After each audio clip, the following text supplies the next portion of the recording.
Video tukang bakso motor keliling diduga pura-pura jatuh viral di media sosial. Melansir Tribun Jateng, rekaman CCTV kemudian diunggah berbagai akun media pada Kamis, tanggal 3 Februari tahun 2022, salah satunya akun Instagram Terang Media.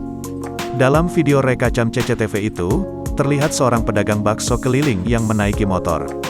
Pedagang bakso itu melintas di sebuah perkampungan padat. Ia lalu memelankan laju motornya dan langsung menjatuhkan motor dan badannya. Ember berisi bakso miliknya yang diletakkan di atas gerobak belakang pun ikut jatuh.